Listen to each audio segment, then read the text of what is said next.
Je vois régulièrement apparaître dans le domaine dans lequel je travaille l'expression « être au centre ». On se demande si la personne est véritablement au centre de son accompagnement, de son projet de vie, de son processus de rétablissement.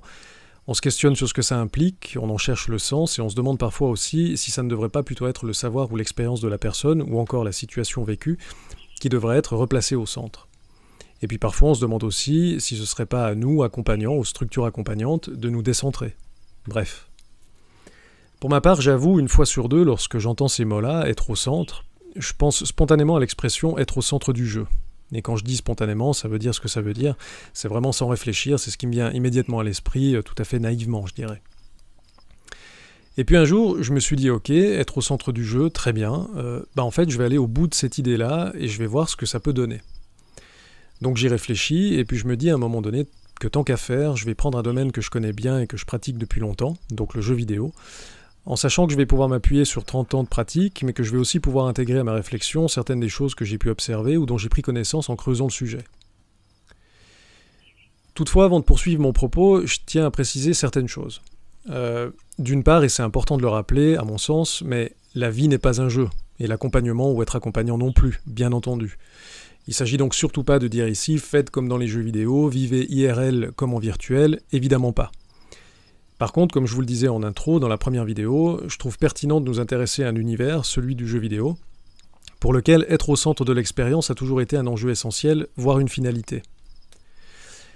D'autre part, je me dis aussi que si un jour, pour XY raison, je devais moi-même bénéficier de l'aide ou du soutien d'accompagnants ou d'éducateurs, ou de structures ou de dispositifs d'accompagnement, eh bien, j'aurais envie de leur partager cette vidéo. Alors je sais, ça peut paraître prétentieux que de dire ça, peut-être, mais c'est simplement parce que ce que je vais vous partager là, ça représente selon moi des moyens concrets que peut mobiliser toute personne utilisatrice pour être au centre des services, des dispositifs ou des systèmes dont elle se sert. En clair, si je devais donc moi-même bénéficier d'un soutien, je pense que les moyens et outils que j'évoquerai ici me permettront, pour nombre d'entre eux, d'être considéré dans mes choix, mes décisions, à mon rythme et en tenant compte de mes forces, de mes vulnérabilités, en même temps que de mes besoins, mes difficultés, mes rêves, mes envies. Maintenant, je vous le cache pas, j'ai d'ores et déjà de quoi être véritablement réjoui et enthousiaste quand je vois les valeurs, les approches, les méthodes, les philosophies, les processus et encore les moyens qui sont aujourd'hui mis en œuvre dans nombre de dispositifs et de structures d'accompagnement où existent et où vivent des valeurs qui font écho, selon moi, à ce que j'aborderai ici. Enfin, il va de soi que ce que je vous partage là, ce sont des réflexions et des idées purement subjectives. Ce sera d'ailleurs intéressant d'en parler, de partager tout ça et d'en faire quelque chose en saison 2, mais je préciserai ça dans la dernière vidéo de cette saison-ci. Donc maintenant, pour être concret, être au centre pour les joueurs, pour les joueuses, qu'est-ce que ça signifie ? Pour ma part, je dirais que ça se traduit par différents outils, différents moyens ou encore différentes possibilités qu'on a en tant que gamer pour évoluer soi-même au cœur du système dont on se sert. Et donc concrètement, ça signifie que je puisse par exemple personnaliser mon expérience, qu'on me donne la possibilité de découvrir les mécaniques de base du système, généralement au moyen d'un tutoriel ou d'un didacticiel, que je puisse aussi apprendre à identifier et à utiliser mes ressources, que je puisse essayer des choses sans avoir peur de faire des erreurs, et réessayer si je le souhaite. Ça signifie aussi que je peux définir des buts et poursuivre des objectifs, élaborer des stratégies, choisir, prendre des décisions, me confronter à leurs conséquences et pouvoir repenser mon approche ou ma méthode si besoin. Ça signifie aussi pouvoir m'entraîner ou m'exercer, ainsi que de pouvoir adapter le niveau de difficulté et pouvoir faire aussi une pause et sortir du système si j'en éprouve la nécessité. À côté de ça, je peux aussi compter sur le jeu pour régulièrement me rappeler des astuces et des mécaniques de gameplay, notamment durant les temps de chargement. Je peux aussi enregistrer mes données et les consulter quand je le souhaite. J'ai aussi la possibilité de partager mon expérience avec d'autres joueurs, que ce soit en mode multi, en coop, en online, en partie locale, etc. Je peux aussi créer du contenu et le partager. Et j'ai parfois aussi la possibilité de participer moi-même à l'amélioration de l'expérience de jeu, en partageant mon retour d'expérience directement avec les développeurs via aussi la communauté, lors de bêta-tests ou d'early access.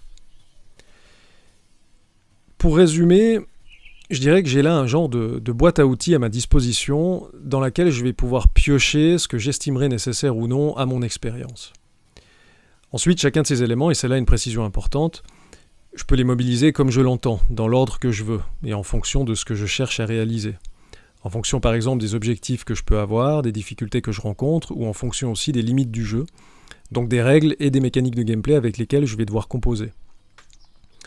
Après, selon les jeux auxquels je jouerai, je sais aussi que j'aurai pas toujours chaque outil, enfin chaque possibilité à disposition. Vous avez par exemple des jeux où vous n'aurez pas de mode coop, d'autres où vous n'aurez pas la possibilité de créer de contenu, et d'autres encore où vous ne pourrez pas changer le niveau de difficulté. En gros, je dirais que cette boîte à outils, elle m'amène en fait à découvrir les choses par moi-même, à explorer et à expérimenter un univers, et donc à l'appréhender, à m'en approprier ses ressources, à faire avec ses contraintes, ses règles, ses limites. Et en fait, je vais pouvoir compter sur le système pour me soutenir dans ce processus-là. Et au final, c'est ce qui va me permettre de pouvoir me raconter et de suivre mon propre chemin dans l'univers proposé.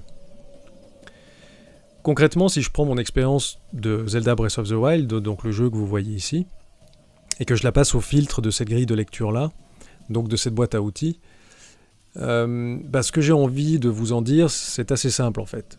J'ai passé plus de 200 heures sur le jeu, et sur ces 200 heures, j'ai dû grimper et escalader des parois et des montagnes 30% du temps. Voire plus, parce que c'était ça qui me plaisait, d'autant plus que ce jeu-là vous permet de grimper partout, sur à peu près tout ce que vous voyez à l'écran. Du coup, vous prenez le chemin que vous voulez, et vous faites votre histoire comme vous l'entendez.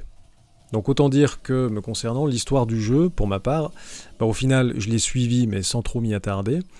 J'ai eu droit à un bref tuto au lancement du jeu, donc j'ai custom aussi certaines options de gameplay, notamment l'affichage de la carte, pour faire en sorte de me perdre un peu plus dans l'univers, et donc devoir me repérer en fonction de ce que je voyais à l'horizon, les montagnes, les plaines, tout ça.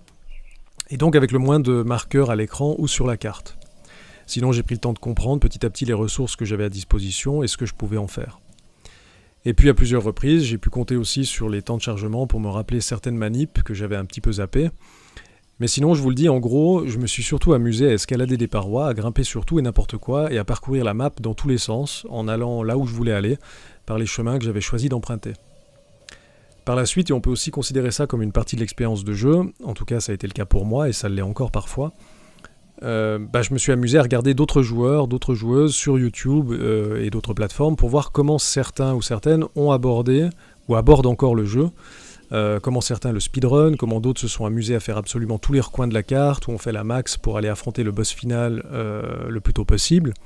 Ah oui, parce que, en fait, oui, évidemment, j'allais presque oublier, mais dès le début, donc vous avez devant vous, à quelque part, la fin du jeu, donc vous voyez le château, donc vous savez que le boss final s'y trouve. Vous savez que c'est possible de vous y rendre très vite si vous le souhaitez, en tout cas le plus vite possible, sauf que ce sera tout sauf simple, et que ça vous demandera soit un skill qui soit juste monstrueux, et je dirais de façon un peu innée, soit un apprentissage plutôt poussé des mécaniques de jeu. Bref, alors donc ça du coup ça n'a pas été mon expérience à moi, c'est pas une envie que j'ai eue, mais ça l'a été pour d'autres joueurs et d'autres joueuses. Des joueurs et des joueuses qui finalement auront tous vécu leur expérience propre, avec leur façon de jouer à eux, leur façon d'utiliser ou non leurs ressources, en composant chacun à leur manière avec les limites du jeu, en suivant leur propre chemin et en racontant finalement leur propre histoire. Bref, je vais m'arrêter là, donc si cette vidéo vous a plu, n'hésitez pas à lancer la suivante, Être au centre partie 2, dans laquelle je vous propose de poursuivre sur cette question-là. Pour le coup, on sera en montagne, on aura les pistes pour nous, mais j'en dis pas plus. Sur ce, c'est tout pour moi. Portez-vous bien, prenez soin de vous.